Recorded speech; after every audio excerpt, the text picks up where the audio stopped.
নগর, বহরমপুর, কলকাতা সহ রাজ্যের বিভিন্ন আদালতে বোমাতঙ্কের খবর ছড়িয়ে পড়ে এবং তাতে সাধারণ মানুষ সহ বিচার প্রার্থীরা অসুবিধার সম্মুখীন হয়েছে।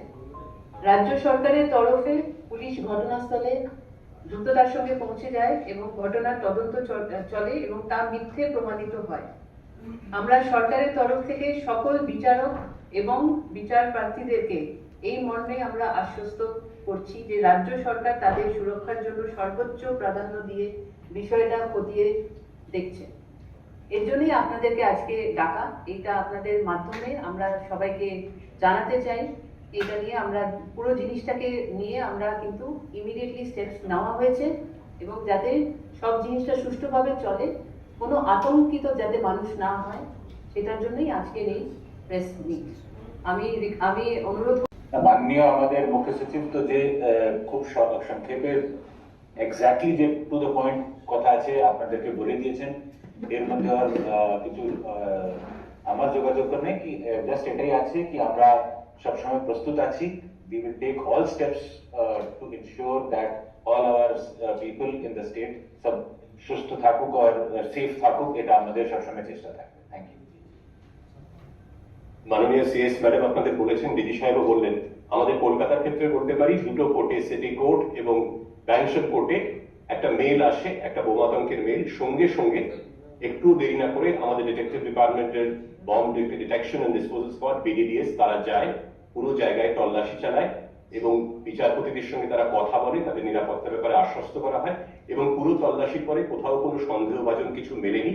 কিন্তু আমরা সর্বোচ্চ গুরুত্ব দিয়ে বিষয়টা দেখেছি এবং বিচার ব্যবস্থা এবং বিচারপতি এবং যারা বিচার প্রার্থী তাদের নিরাপত্তা আমাদের সর্বোচ্চ অগ্রাধিকার। আমরা সেইভাবেই বিষয়টা দেখেছি। আতঙ্কের কোনো কারণ নেই। আর এই মেলটি ও ছিল এবং মেলটি কে কি কারণে কোথাও করেছিল সেটাও আমরা খতিয়ে দেখব।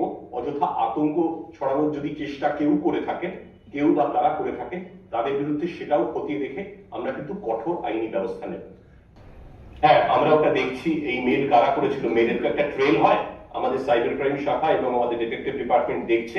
আমরা নিশ্চয়ই বার করবো যে কি উদ্দেশ্যে। এটা তো বোঝাই যাচ্ছে কোনো দুরভিসন্ধিমূলক উদ্দেশ্য নিয়ে এই মেলগুলো করা হয়েছে একসঙ্গে বহু জায়গায়। কে বা কারা করেছে আপনাদের বললাম, যারা এই দুরভিসন্ধিমূলক উদ্দেশ্যের সঙ্গে জড়িত তাদেরকে চিহ্নিত করে আমরা প্রয়োজনীয় আইনি পদক্ষেপ নিশ্চয়ই নেব, আপনাদের জানিয়েও দেব। আচ্ছা, নন্দিনীর কাছে একটা প্রশ্ন, সেটা হচ্ছে এটা কি কোন রকম ভাবে কোর্টের কাছে ব্যাহত করার জন্যই করা হলো উদ্দেশ্য প্রণোদিত ভাবে? এটা তো আমরা আগে দেখিনি, এটা নিয়ে কোনো উত্তর দেওয়া যাবে না। আচ্ছা, মেলটা কি এক জায়গা থেকে অরিজিনেট করেছিল? প্রাইম অফিসে কি বলছে না এগুলো ডিফারেন্ট জায়গা থেকে এগুলো পাঠানো হয়েছিল, এমন কিছু পাওয়া গেছে? সেটা আমরা খতিয়ে দেখছি, সেটা আমরা তদন্ত করে বিস্তারিত জেনে তারপর বলতে পারবো। Sir, is the pattern of the mail same across Kolkata and West Bengal which have been received over mail? And do you think there's just one person or multiple people engaged in this who are sending these mails? Yes, it's the same pattern that has been found in all the mails sent to different locations. And second one, what was the second question?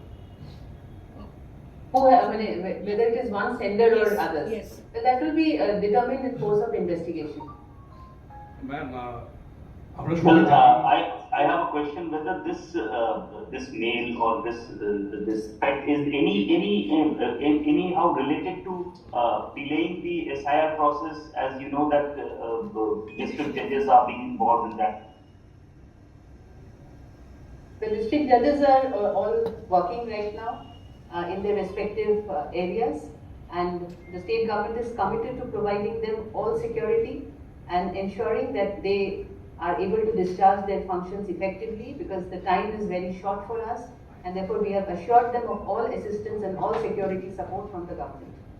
Ma'am, একটা question ছিল, সেটা হচ্ছে যে আমরা সবাই জানি যে বিধানসভা ভোট এগিয়ে আছে। এরকম একটা খুবই সংবেদনশীল সময়, সেখানে একের পর এক এই ধরনের মেল ট্রেল আসছে আমাদের কাছে। আমি জাস্ট একটা প্রশ্ন, যে সাইবার সিকিউরিটিকে কতটা এনহ্যান্স করা হচ্ছে এই ধরনের ঘটনাগুলোকে আরো দেখার জন্য বা এগুলোকে প্রিভেন্ট করার জন্য?